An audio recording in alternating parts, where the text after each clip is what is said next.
Bienvenidos y bienvenidas al vídeo de la unidad 7 de programación, donde hablaremos de arrays. En este tema vamos a ver cuáles son las propiedades de los arrays unidimensionales o también llamados vectores, de los multidimensionales o matrices, y también veremos un par de clases muy importantes y que vamos a trabajar con ellas mucho, como son la clase arrays y la clase strings.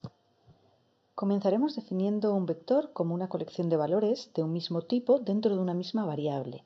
Es decir, que sean de un mismo tipo es muy importante, ya que nunca nos vamos a encontrar vectores con valores de distinto tipo dentro de él. Es decir, tendremos un vector de enteros, un vector de char, un vector de doubles, pero nunca tendremos un vector donde tengamos mezclados distintos tipos de elementos, es decir, enteros con chars, etc.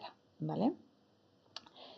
Una de las características más importantes de un vector es que podemos acceder a cada uno de estos valores de manera independiente. Si os fijáis aquí, este sería un vector que hemos denominado notas.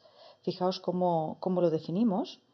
Definimos el nombre. Bueno, primero definimos el tipo, que sería un float, que se denomina notas, y después dos corchetes, abrir y cerrar corchetes. Y después vemos que en cada uno de estos elementos, que en este caso hemos creado un vector de 18 elementos, cada uno de ellos tiene un float. Como hemos dicho, no se mezclarían elementos float con enteros o con cualquier otro tipo, ¿de acuerdo?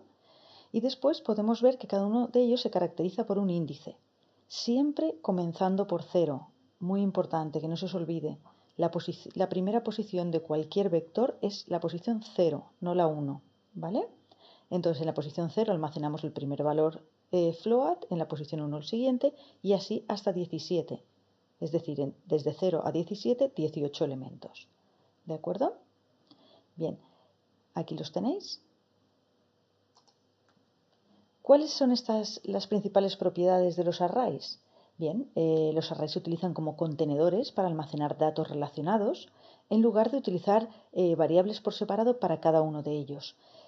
Pensad, por ejemplo, que tuviéramos que almacenar las 7 temperaturas de una semana.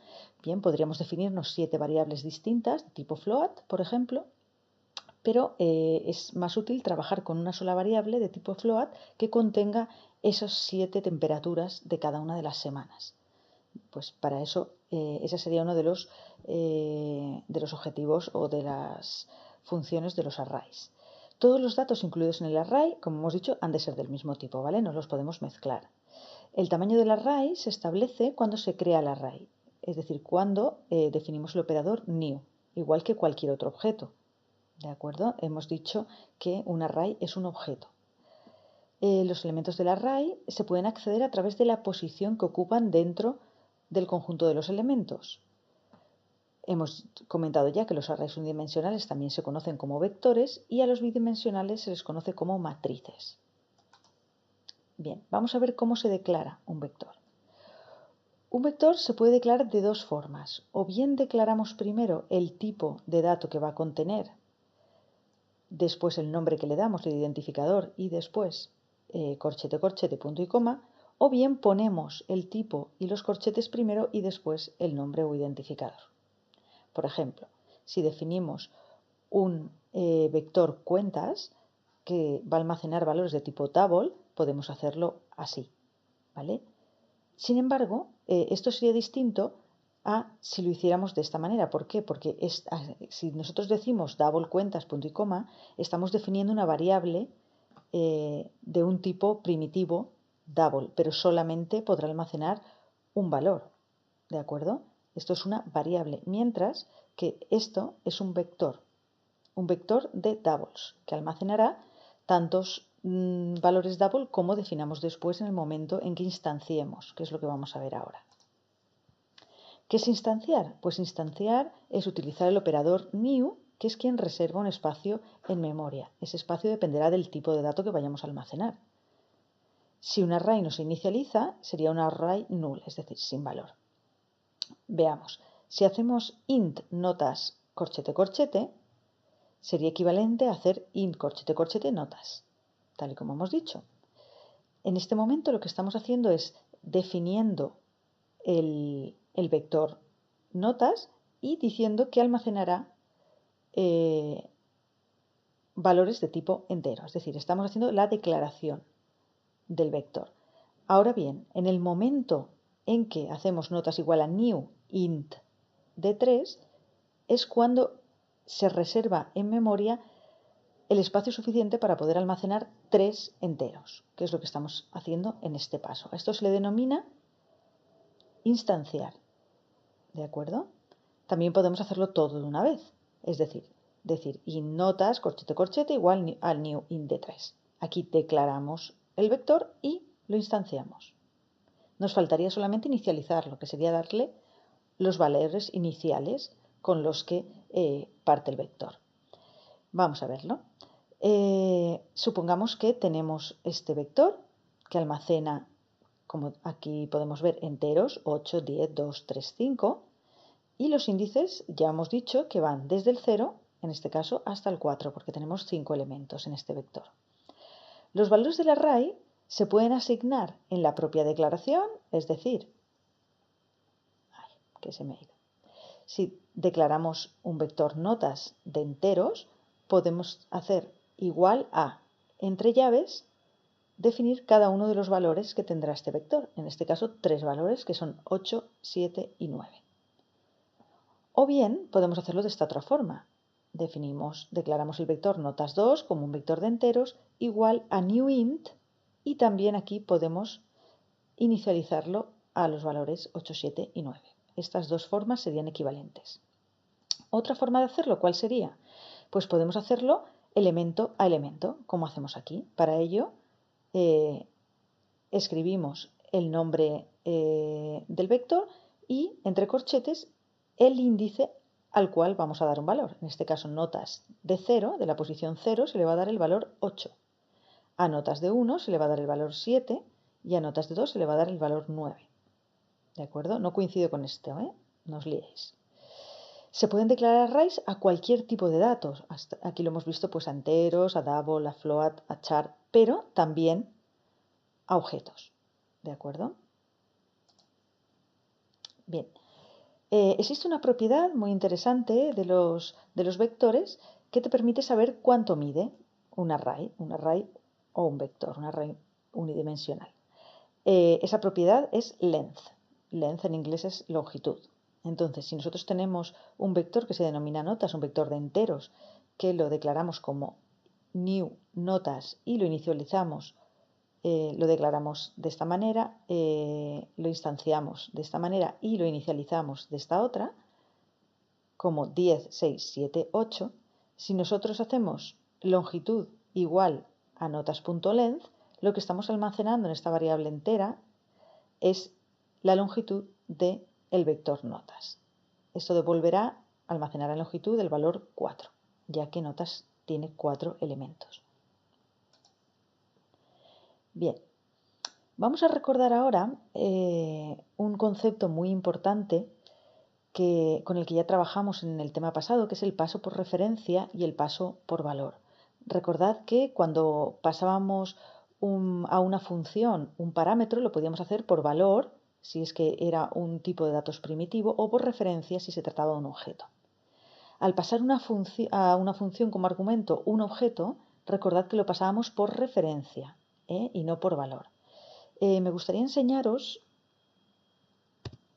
esto a través de un ejemplo en NetBeans. Vamos a ver qué ocurría cuando pasábamos por valor un parámetro a una función. Vale, vamos a ver, esto sería una función muy sencillita, ¿vale? Que le he llamado paso, o sea, el programa se llama paso por valor, y lo que hacemos simplemente es definimos una variable de tipo entera que vale 3 y llamamos a una función que es modifica valor, ¿vale?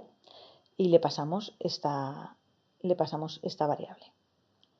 En este caso, la función modifica valor recibe un entero, como hemos dicho, ¿vale?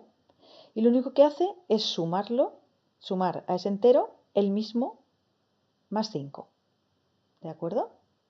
Es decir, le sumamos 5 simplemente. Vamos a ver paso a paso la ejecución de esta función, ¿de acuerdo? Para ello ponemos un punto de parada. Si habéis visto el vídeo de Booger, se hace haciendo un clic en la línea en que te interesa parar. En este caso a mí me interesa parar en este punto, por lo tanto hago clic con el botón izquierdo del ratón y fijaos que se pone en rojo, ¿de acuerdo? Ahora le doy a este botón, que lo que te dice Debug Project, ¿vale? Y se ejecuta el programa hasta llegar a la ejecución de esta línea donde he puesto la parada. Y esta línea no se ejecuta todavía, ¿de acuerdo? Entonces, lo que me interesa ver es cuánto valen las variables en este momento. En este caso, esta variable, si me pongo encima, me dice que val1 es un entero y vale 3. Os lo indica ahí arriba en ese cuadradito, ¿vale? Pero también lo puedo ver aquí, en esta pestañita que pone variables, variables view.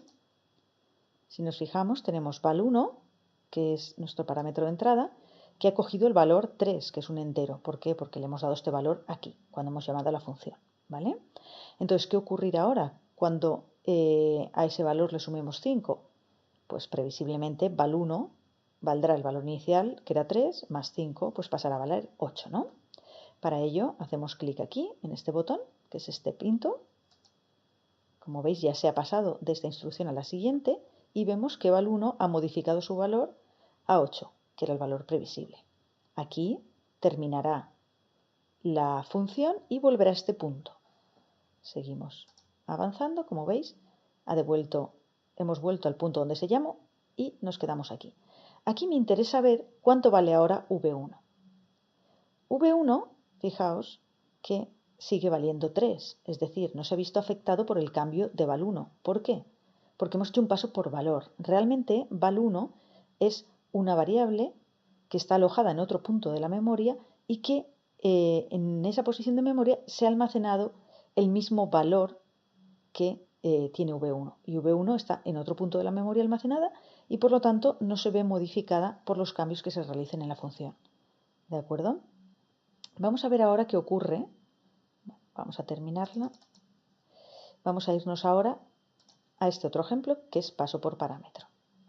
Bien, en este caso tenemos un programa donde hemos definido un vector de enteros, que lo he inicializado con estos dos valores, 2 y 3. Y después llamo a una función modifica vector donde le paso este vector como parámetro. ¿De acuerdo? Recordemos que un vector es un objeto y por lo tanto los objetos se pasan por parámetro, no por valor. ¿Qué significa pasar por parámetro? Significa que lo que estamos enviando a la función no es el valor, no es el contenido del vector, es decir, no es 2, 3, sino lo que estamos pasando es un puntero, o sea, una dirección de memoria, un puntero que apunta a una dirección de memoria donde comienza el almacenamiento de este vector. ¿Vale? Si este vector comenzara en la posición de memoria 3F, pues eso sería lo que estaríamos pasando aquí a la función, la posición 3F, ¿de acuerdo? Es decir, dónde comienza el vector, no su contenido. Eso es el paso por parámetro. Vamos a ver qué ocurre ahora. Vamos a poner un punto de parada aquí, igual que hemos hecho antes. Fijaos que la función modifica vector recibe un vector y lo que hace simplemente es modificar el valor de el primero de sus índices. ¿De acuerdo? Aquí tenemos que el primer valor que almacena es 2 y aquí lo estamos cambiando a 8. Vale. ¿Qué ocurrirá? ¿Lo estaremos cambiando en V1 o lo estaremos cambiando en VEC1? Eso es lo que quiero que veáis. Vamos a ejecutar paso a paso. Llegamos a este punto. Fijaos aquí, tenemos VEC1. VEC1, fijaos que no es 2, 3, porque hemos dicho que no es un paso por valor, es un paso por parámetro. Lo que tenemos es una dirección de memoria. En este caso está alojado en la dirección 96 de memoria. ¿Lo veis? Y almacena enteros. Si lo abrimos, vemos que en la posición 0 almacena un 2 y en la posición 1 almacena un 3. Si yo ahora ejecuto esta instrucción, como veis, la posición 0 ha cambiado de 2 a 8. Si yo ahora vuelvo, ya estoy aquí, ahora tendríamos visibilidad de V1, ¿verdad? Ya no tenemos visibilidad de VEC1, ya que la VEC1 es una variable que solamente tiene visibilidad dentro de esta función. ¿Qué pensáis? ¿Que VEC1, que V1 seguirá valiendo 2, 3 o valdrá 8, 3? Bien, La respuesta es que valdrá 8, 3. ¿Por qué? Porque lo que hemos modificado aquí es el contenido del primer índice de una variable que comenzaba en la posición 96 y v1, como está en la posición 96, también se ha visto afectada su primera variable. No es que también se haya visto afectada, es que es la misma, es el mismo vector, porque lo que estamos pasando no es su contenido, como hemos dicho, sino su posición de memoria. Por lo tanto, tenéis que tener mucho cuidado con esto, ¿de acuerdo? Todo lo que hagáis dentro de una función a los parámetros que se pasan por parámetro, valga la redundancia, se verán afectados en el main, porque trabajáis sobre la misma posición de memoria, no sobre una copia, como hacíamos en el caso del paso por valor, que pasábamos una copia del valor. Aquí se pasan los valores originales, ya que lo que se pasa es la dirección de memoria. Espero que esto os haya quedado claro, si no, pues podemos comentarlo siempre en el foro. Bien, si seguimos adelante, y vamos por aquí, vale. Vamos a ver cómo se copian los vectores. La primera idea que podríamos tener intentando copiar un vector sería pues, hacer pues, v1 igual a v2. ¿Vale? Si yo tengo esta situación inicial, tengo un v1 que apunta, ¿veis? Esto sería como representamos el puntero a la primera posición. Apunta al índice 0, que contiene un 2 y el índice 1 un 3, y tenemos v2 que contiene 4 y 1. Pues si yo hiciera v1 igual a v2, lo que ocurriría, como os he dicho, como se trata de punteros, lo que ocurriría es que v2 apuntaría a la misma posición de memoria que v1. Es decir, v2 sería igual a v1, no contendría una copia de v1. Lo que nosotros queremos es esto, que v2 contenga los mismos valores que v1. Entonces, para conseguir esto, no podemos hacerlo igualando v2 a v1. ¿Lo veis? En este caso, v2 también tendría 2, 3, pero porque realmente sería v1, porque apuntan al mismo sitio.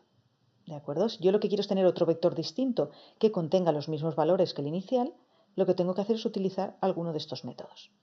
Existen dos formas para copiar vectores. La primera de ellas es la que solemos hacer porque, bueno, no sé, supongo, yo por lo menos es la que utilizo siempre, que es utilizar un bucle for y ir copiando elemento a elemento. Para ello, ¿cómo lo hago? Me defino un vector v2, que será de enteros, igual a newInt de v1 length. Estamos empezando a utilizar esta propiedad que os he dicho que era muy útil. Me voy a crear un vector v2 de enteros del mismo tamaño que el de v1, ya que voy a querer tener una copia exacta de v1. ¿Y ahora qué hago? Pues voy copiando elemento a elemento. For i igual a 0 y menor que la longitud de v1. Aquí nos daría igual poner v1 length que v2 length, puesto que van a tener la misma longitud. Es decir, desde 0 hasta el último elemento voy incrementando la i. ¿Y qué hago? Pues v2 de i será igual a v1 de i. Es decir, comenzaré por el 0, para i igual a 0, v2 de 0 contendrá el valor de v1 de 0. Incremento la i. Cuando el v2 de 1 contendrá el valor de v1 de 1 y así sucesivamente hasta que acabemos con todos los elementos del vector. Así obtendremos un vector v2 que tendrá exactamente el mismo contenido que v1. Otra forma de hacerlo es utilizando esta función. Existe una función que se denomina system.arrayCopy, que lo que hace es, le indicamos cuál es el vector de origen, el índice desde donde quiero empezar a copiar, porque si ponemos un 0 comienza desde el principio, si pusiéramos un 2 comenzaría desde el elemento 2 en adelante. ¿Cuál es el vector destino? A partir de qué índice quiero copiar, ponemos un 0 también si queremos hacer una copia exacta del primero en el segundo, y cuál es la longitud del vector de origen. Y con esto pues obtendríamos un vector destino exactamente igual al de origen. ¿Vale? Las dos formas son equivalentes. Muy bien, pues ya sabemos cómo trabajar con arrays unidimensionales. Vamos a hacerlo ahora con arrays bidimensionales, que hemos dicho que se denominan matrices. Una matriz es un array de dos dimensiones, ¿de acuerdo? Filas, columnas. Las matrices se definen de la siguiente manera. Exactamente igual que hemos definido los vectores, pero en lugar de un corchete vamos a poner dos. Podemos hacerlo de las dos mismas maneras que hemos visto ya, o bien tipo de datos, identificador corchete corchete, o bien tipo corchete corchete, identificador. ¿Vale? Esto sería una matriz. La matriz está formada por filas, que son las horizontales, y columnas, que son las verticales. Y como veis, todos los índices comienzan siempre por 0, tanto en filas como en columnas. Por lo tanto, el primer elemento será el que corresponda a la fila 0, columna 0, fila 0, columna 1, fila 0, columna 2, y así sucesivamente, fila 1, columna 0, etcétera, etcétera. ¿De acuerdo? Bien, para instanciar una matriz lo hacemos de la misma manera que hemos visto con vectores, pero con dos corchetes, como os he dicho. Entonces haremos, si hubiéramos definido ya, por ejemplo, int notas igual a new int de 3 filas por 6 columnas. De esta manera reservamos espacio en memoria para todos estos elementos y para inicializar cada uno de ellos, pues iríamos pasando por cada uno de estos elementos a través de sus índices. Por ejemplo, notas de 0, 0 igual a 9, notas de 0, 1 igual a 3, notas de 0, 2 igual a... y así sucesivamente. Muy bien, vamos a ver ahora una clase que ya existe y de la cual vamos a utilizar muchos métodos. ¿Por qué? Porque nos van a ayudar mucho a trabajar con arrays. Esta es la clase arrays. En el paquete Java Util se encuentra esta clase y, como os digo, posee unos métodos que nos van a facilitar mucho el trabajo con arrays. Su uso es arrays. El nombre del método y los argumentos. Vamos a ver si queréis en el propio tema. Vamos a ver dónde lo tengo aquí. Vale. Algunos de los ejemplos, ¿vale? De esta clase. Por ejemplo, fill, pues nos va a permitir rellenar todo un array unidimensional, es decir, un vector con un determinado valor. Imaginad que queremos inicializar todos los valores de un array a -1, pues nos definimos el array valores, un vector de tipo entero, instanciamos, decimos que guarde memoria para 23 enteros y los rellenamos todos a 1, es decir, inicializamos a -1. ¿Cómo lo hacemos? Con la palabra clave arrays, ¿de acuerdo? Que es la clase, y el método fill, arrays.fill, y como parámetro le pasamos el vector que queremos llenar y el valor al que lo queremos llenar a -1. ¿Vale? Y esto nos haría que tuviéramos 23 valores a -1 en este array. Tenemos también otros métodos, por ejemplo equals, que nos permite comparar dos arrays y nos devuelve si es true o no. Es decir, si nosotros ponemos un array equals el otro, si devuelve true es que son iguales y si no es que no lo son. También nos va a permitir el método sort ordenar arrays de forma ascendente, por ejemplo arrays.sort y le pasamos el vector, ¿vale? O solo a partir de un cierto punto y durante X elementos. Por ejemplo, arrays.sort, el vector X desde la posición segunda hasta la quinta, ¿vale? La quinta no la ordena. Después podemos hacer una búsqueda, etcétera, ¿vale? Si volvemos a la presentación, vamos a ver ahora la clase string. Los textos deben manejarse creando objetos, de nuevo objetos, de tipo string. Hemos visto que el tipo primitivo char nos almacenaba solamente un único carácter. Si queremos manejar textos, que obviamente son más de un carácter, tendremos que utilizar el tipo string, ¿de acuerdo? Bien, por ejemplo, si definimos una variable texto1 de tipo string igual a prueba de texto, como veis estamos asignando todo este conjunto de caracteres a una variable que es de tipo string. Los objetos string no pueden compararse directamente con los operadores de comparación, igual que nos pasaba antes con los vectores. Aquí tampoco podemos poner, imaginad que tenemos dos variables que las dos contienen un string denominado casa, variable C1 y C2. No podríamos decir if C1 es igual a C2, ¿de acuerdo? Eso sería erróneo. ¿Cómo podemos comparar? Pues con alguno de estos métodos. Estos métodos pertenecen a la clase string, que como os comentaba antes, también con la clase arrays dispone de una serie de métodos ya definidos para poder utilizar y trabajar de una manera más cómoda con este tipo de variables string. Bien, ¿cómo comparamos? Bien, pues podemos hacerlo o bien con equals, tenemos el método equals que se utiliza, fijaos, con el nombre de la variable, cadena 1, o sea, cadena 1 sería, por ejemplo, o texto 1, sería texto1.equals texto2. ¿De acuerdo? Se hace de esta manera. O bien podemos usar equals ignore case. ¿Qué significa? Bueno, si os fijáis, los nombres de los métodos son de muy alto nivel, es la traducción literal de cómo se diría en inglés.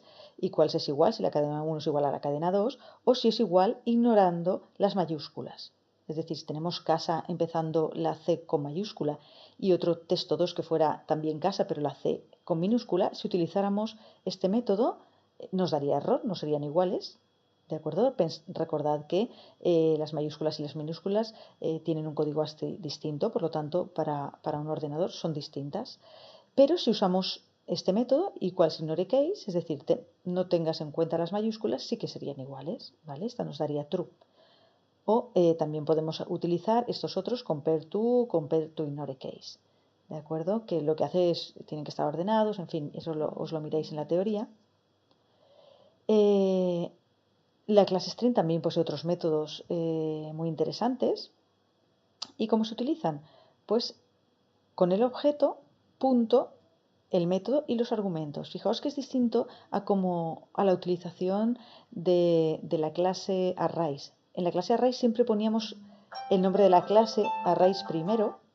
Aquí en lugar del objeto se ponía arrays, punto, el método y los argumentos, mientras que aquí lo que tenemos que poner es el objeto de tipo string. Es decir, en este caso, fijaos que ponemos cadena, punto y el método. ¿Vale? No ponemos aquí string, punto, método. ¿De acuerdo? Vale, pues vamos a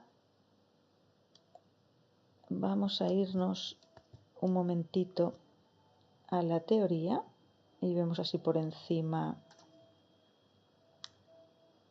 algunos de los métodos. Estos son los que teníamos, por ejemplo. Tenemos el método valueOf, que lo que hace es convertir valores que no son cadena a cadena. Por ejemplo, si ponemos string.valueOf y un número entero, pues lo pasará al string este. Es decir, a un conjunto de caracteres que forman un string con este número. ¿Vale? O length. Length nos va a dar, igual que en arrays, la longitud del string. Pues si hacemos texto1.length, fijaros en otra cosa importante. La propiedad length en arrays no llevaba paréntesis. Aquí length sí lleva paréntesis, ¿vale? Cuando trabaja sobre un objeto de tipo string es un método, mientras que en arrays es una propiedad, ¿de acuerdo? Y no llevaba allí paréntesis, aquí sí lo lleva. Entonces, si tenemos que imprimir por pantalla la longitud de texto 1, pues nos saldría 1, 2, 3, 4, 5 y 6 caracteres, ¿vale? Saldría un 6. Concatenar cadenas ya sabemos, se puede hacer o bien con el operador más, que ya lo conocemos, de usarlo en println, ¿verdad? O bien con concat, que también es un método de strings, ¿vale? S1 concat S2, lo que haría sería buenos días, ¿vale? Lo mismo que S1 operador concatenación con S2. Después tenemos, por ejemplo, charat, que devuelve un carácter a una posición determinada de una cadena. Si tenemos este string S1 inicializado como prueba, si hacemos S1.charat2, nos va a devolver el segundo carácter. 0, 1 y 2. No os equivoquéis, ¿eh? Comenzamos siempre por 0. 0, 1, 2 devolvería la U. ¿Vale? Id mirando todos estos métodos y todos los que tenéis también en la API de Java. Aquí os hemos puesto unos cuantos, pero id a la API de vuestra instalación de Java y comprobad cuántos métodos tenéis de la clase string. ¿De acuerdo? Vamos a seguir ahora con algunos ejercicios para aclarar los conceptos que acabamos de ver. Por ejemplo, se me ocurre que puede ser interesante hacer un ejercicio para que sume las filas los elementos de cada una de las filas de una matriz. Por ejemplo, aquí he preparado una matriz. Para no hacerlo muy largo y pedir todos los valores por teclado, pues he preparado una matriz de 3×3 que, bueno, pues con estos números que hemos puesto aquí, ¿vale? Lo primero que tendríamos que hacer sería declararla int matriz igual, que se me olvidan los corchetes, int matriz igual a new int En este caso, como es 3 por 3, pues pondríamos 3, 3. Y la instanciamos, ¿vale? La declaramos, la instanciamos, es decir, reservamos memoria y la inicializamos con todos estos valores que hemos puesto aquí, ¿de acuerdo? Después tendremos que pedir al usuario cuál es la fila que queremos sumar los valores, para hacerlo más sencillo. Podríamos hacerlo, bueno, podríamos sumar todos los valores de la matriz, podríamos hacer muchísimas cosas, pero por ver un poquito cómo se trabaja con matrices y también con vectores, vamos a hacerlo así.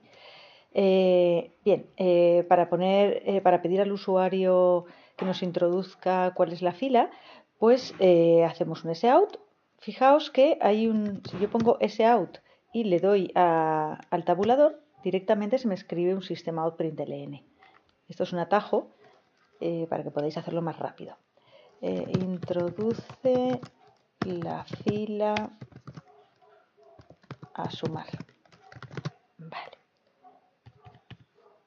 Y ahora vamos a crear una variable infila igual, bueno, la vamos a crear arriba, la vamos a declarar arriba, ¿vale? Y así nos acostumbramos a hacer las cosas bien. Infila igual a 0, declaramos, inicializamos a 0 y aquí vamos a hacer que fila sea igual a in.next.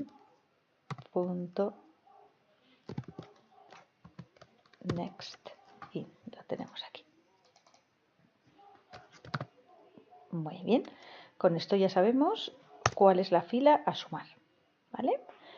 Ahora lo que tendríamos que hacer es llamar a una función que nos sumara. Imaginad que hemos elegido la fila 0, pues tendríamos que llamar a una función que sume, dado una matriz y un número de fila, que sume sus elementos, ¿vale? Bien, pues vamos a llamar, bueno, vamos a crearnos otra variable de tipo entero donde almacenaremos esa información, suma fila, ¿vale?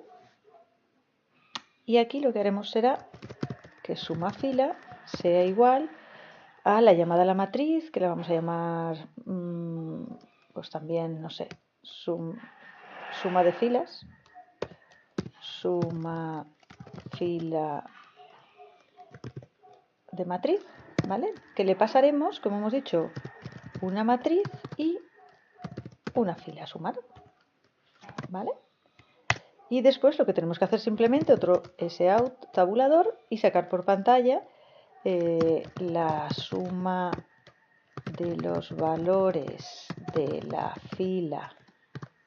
Y ahora concatenamos con el nombre de la fila y concatenamos ya está, ¿vale? La suma de los valores de la fila tal, la que hayamos introducido, es que se me olvida. Concatenamos con, le hemos llamado suma fila, ¿verdad? Suma fila. Perfecto. Vale, pues ya lo tenemos, con eso lo sacaremos por pantalla. ¿Vale? Muy bien. Pues ahora cerramos las llaves. Si no recuerdo esta llave a quién cierra, fijaos que se ha puesto en amarillito, subo hacia arriba y veo quién está en amarillo. Esta es la llave que cierra el main. Luego me faltará otra para cerrar la clase. Que la tenía aquí. Vale. Pues es que no la veía, pues entonces la quito porque será esta. Muy bien. Bueno, pues borro todo esto para dejarlo mejor. Vale, pues vamos a crear nuestra función. Las funciones comenzaban con static public y el tipo de dato que devuelve, en este caso devuelve suma fila, que es un entero,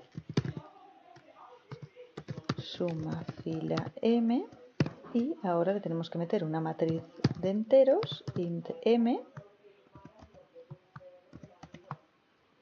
y la fila, que es un entero f. Muy bien.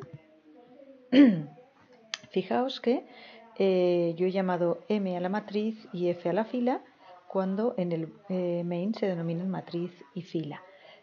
Podrían llamarse exactamente igual, pero bueno, eso ya es estilo de cada programador. A mí me gusta más llamarlas de forma diferente para que no haya confusión, ¿vale?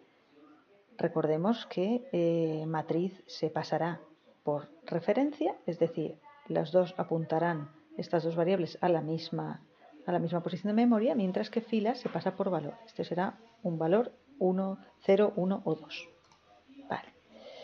¿Qué es lo que tendremos que hacer ahora? Pues lo que tenemos que hacer es ir recorriendo cada elemento de la fila F que nos hayan introducido e ir acumulando esos valores en una variable. Pues definimos una variable suma, por ejemplo, inicializamos a 0 y para recorrer todas las posiciones de la fila vamos a crear un bucle for int i igual a 0 y menor.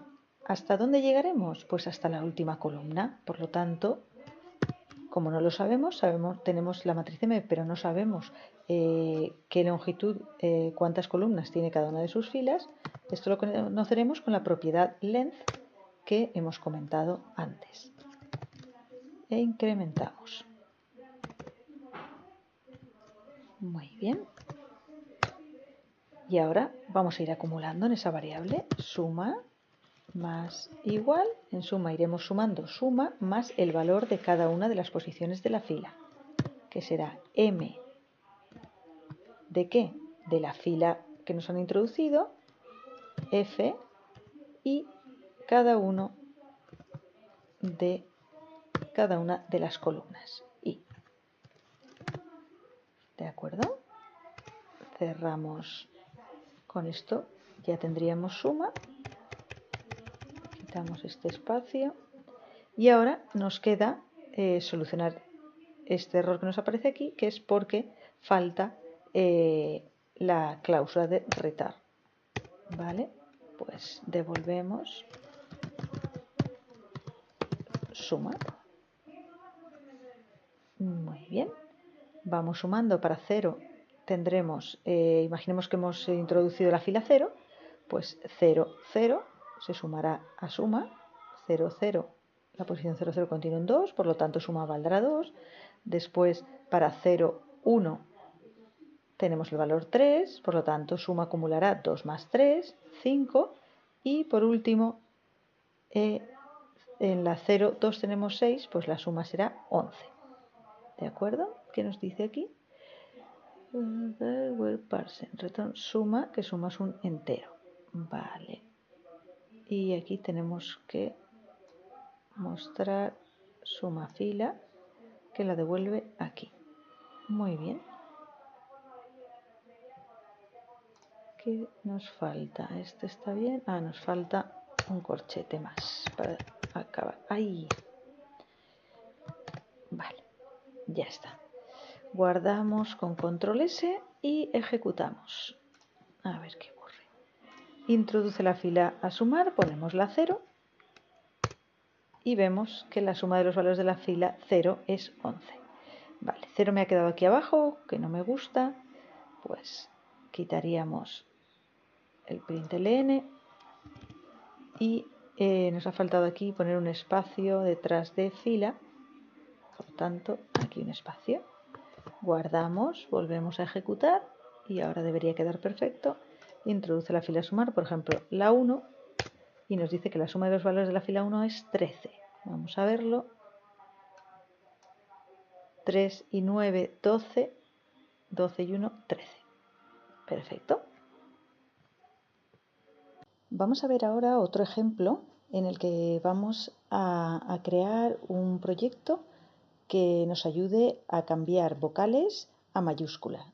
Es decir, es un programa que recibe una frase introducida por teclado y devuelve la misma frase con sus vocales en mayúscula. Bien, vamos a ver cómo hacemos esto. Nos hemos definido aquí ya la variable int de tipo scanner. Vamos a recibir por teclado, vamos a definirnos un string que se denominará frase. y lo vamos a inicializar a comillas, comillas. Y ahora pedimos por pantalla, recordemos ese out, tabulador, pedimos por pantalla, le voy a quitar el N para que después no haga un salto de línea. Introduce una frase, vale. A frase le asignamos lo que hayamos recibido por pantalla, next line. Y ya tenemos en frase lo que nos haya introducido el usuario por pantalla. ¿Qué es lo que haremos ahora?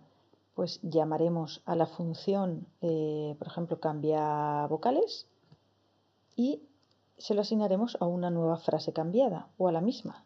Por ejemplo, podemos utilizar la misma frase igual, con lo cual perderíamos la frase inicial, si no, pues nos crearíamos otro string con otro nombre, ¿vale? Si queréis lo hacemos, no hay ningún problema. Vamos a hacernos otro string, frase camp, ¿vale? Y aquí se lo asignamos, frase camp igual a, hemos dicho que lo llamaremos cambia mayúsculas, por ejemplo. Cambia mayúscula y le enviamos frase. Perfecto. Nos marca cambia mayúscula porque no la hemos definido todavía, ¿vale?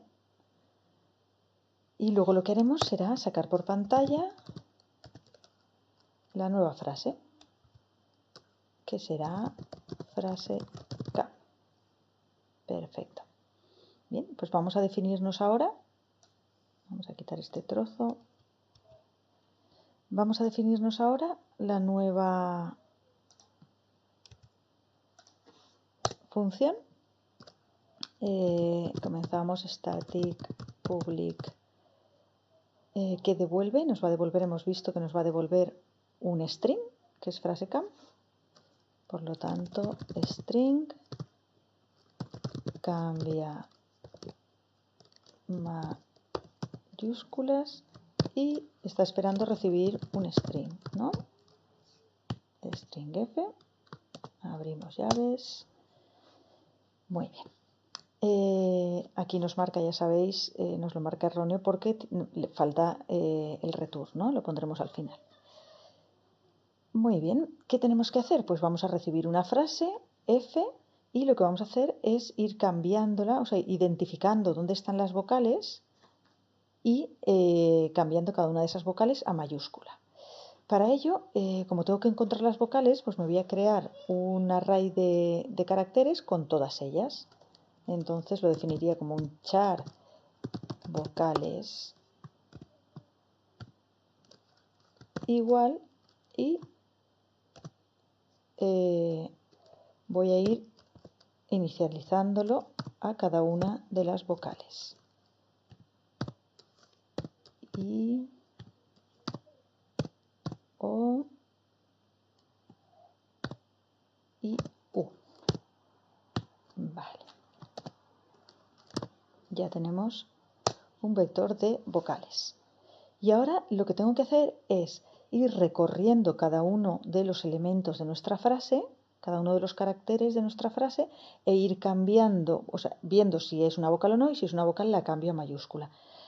Para ello me va a ser más sencillo. Hay infinidad de formas de solucionar cada uno de los problemas de programación. Seguramente habrá una solución más óptima que la que vamos a hacer aquí, pero me interesa trabajar de esta manera para que veáis cómo trabajar con strings, cómo transformarlos en vectores, cómo recorrer todas las posiciones, cómo volver después otra vez a string. Entonces lo voy a hacer de esta manera. Lo que vamos a hacer va a ser transformar nuestra frase, nuestro string, en un vector de chars. ¿Vale? Para eso me defino charfra, ¿vale? Igual, y teníamos un método que nos ayudaba a transformar strings a vectores de caracteres. Este era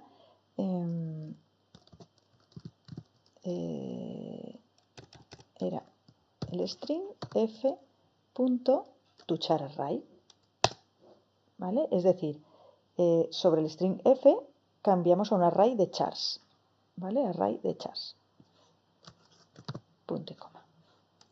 Vale, ahora ya tenemos un array con todos los caracteres que constituían nuestra frase.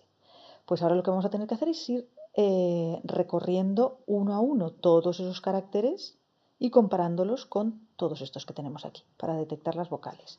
¿Cómo lo haremos? Pues como siempre con un bucle for. Pero vamos a tener que hacer un bucle for anidado, es decir, utilizar dos bucles for. ¿Por qué? Porque en el primero vamos a ir recorriendo cada carácter de la frase. Por lo tanto, la i igual a 0 hasta i menor que el tamaño de la frase. Aquí, ¿qué podemos utilizar? O bien fra.length con su propiedad, ¿vale? Que vemos que va sin paréntesis. O podríamos hacerlo también, en lugar de fra.length, podríamos hacerlo con f.length también, ¿no? Porque va a tener el mismo tamaño. En este caso, si usamos string, vemos que, vamos a ver, sería length con paréntesis por ser el método length, ¿vale? Vamos a dejarlo como con el anterior, ya que estamos trabajando con arrays.length. Vale. Y más. Vale, con esto recorreríamos uno a uno cada uno de los caracteres de la frase y los hemos de comparar con cada una de las vocales. Por lo tanto, tendríamos que hacer otro bucle for. Normalmente usamos la i y después la j. Si tuviéramos que volver a iterar dentro, usaríamos la k y así sucesivamente. For int j igual a 0, j menor que el tamaño de las vocales. Por lo tanto, vocales length j más. Muy bien. Y ahora ya es cuando vamos a empezar a comparar. Fijaos, vamos a coger el primer elemento de la frase, ¿vale? Y vamos a compararlo con cada una de las vocales. Primero con la A, J de 0, luego con la E, luego con la I, luego con la O, luego con la U. Si el primer char de nuestra frase no es vocal, pues pasaremos al siguiente. Entonces, I valdrá 1 y volveremos a comparar con la A, con la E, con la I, con la O, con la U y así sucesivamente. ¿De acuerdo? Fijaos como para cada una de los caracteres de la frase recorreremos todas las vocales, que es lo que hacemos en este for. ¿Vale? Entonces, imaginemos que nos hemos encontrado con una vocal, entonces, ¿qué tendremos que hacer?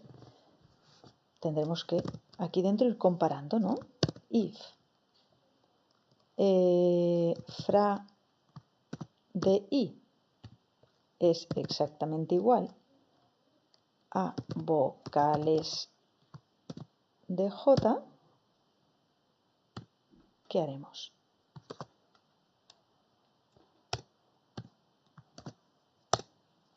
Pues entonces es cuando tengo que cambiar a mayúscula. Para cambiar a mayúscula vamos a trabajar, hay también distintas formas de hacerlo, como os imaginaréis, pero quiero que trabajemos la dualidad, el concepto de dualidad entre entero y char. Para ello vamos a utilizar la tabla ASCII. ¿Recordáis las tablas ASCII? Fijaos que si yo me encuentro una A minúscula, que es el código 97, si lo quiero transformar a la A mayúscula, que es la 65, tendré que restar a 97, 65, que van 32. Si os fijáis, siempre entre una minúscula y una mayúscula van 32 posiciones. 101 menos 69 son 32, 105 para la i menos 73, 32 y así sucesivamente. ¿Vale? Entonces me voy a aprovechar de esta circunstancia y voy a almacenar este valor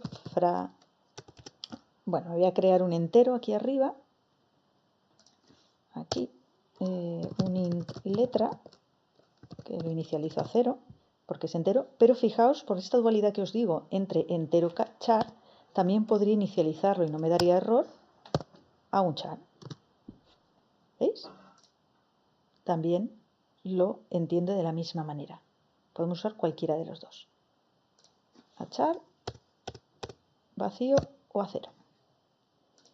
¿Vale? Pues entonces voy a hacer que letra valga fra dei.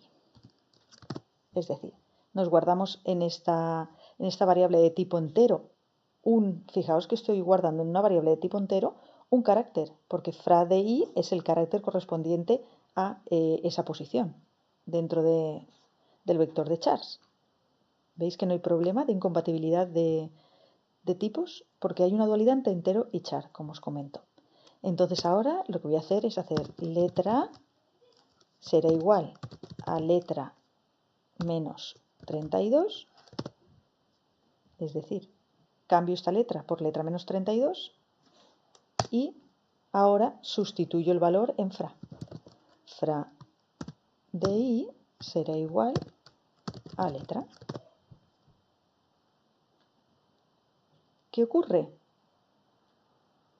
Me dice incompatible types, ¿vale? Posible pérdida de conversión entre entero y char. Cuando intento asignárselo al carácter, me dice que no. Entonces tengo que hacer un cast. ¿Os acordáis del cast? Le tengo que decir que coja el char de letra. Y así ya lo tenemos. ¿De acuerdo? Muy bien. En lugar de poner letra igual a letra menos 32, también podríamos usar esta otra forma, que es letra menos igual 32, que sería una forma un poco más avanzada de utilizarlo. Os la pongo aquí también para que os acordéis. De acuerdo, pues con esto ya en el caso de que encuentre una vocal, vamos a sustituirla por su mayúscula. Muy bien. ¿Qué tendríamos que hacer ahora? Cuando terminemos el for, tendremos que devolver de nuevo fra. Pero fra, recordemos que es un vector de caracteres, no es un string, que es lo que deberíamos de devolver. Entonces, lo único que nos queda es volver a transformar este vector de caracteres a un string. ¿Cómo hacíamos eso? Pues definiendo de nuevo un string, por ejemplo, frase no la hemos usado todavía, ¿verdad? No. Igual a string de fra.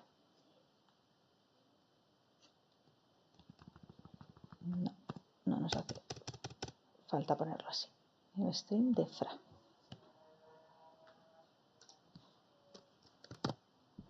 Y con esto devolveríamos ya un nuevo string creado a partir del vector de caracteres.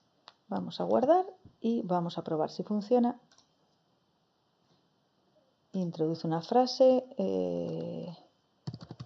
Hola a todos y todas. Y como vemos, ha cambiado cada una de las vocales por su versión en mayúscula. Bien, pues con esto terminamos los ejemplos de esta unidad. Espero que os hayan resultado interesantes y nos vemos en la próxima. Hasta luego.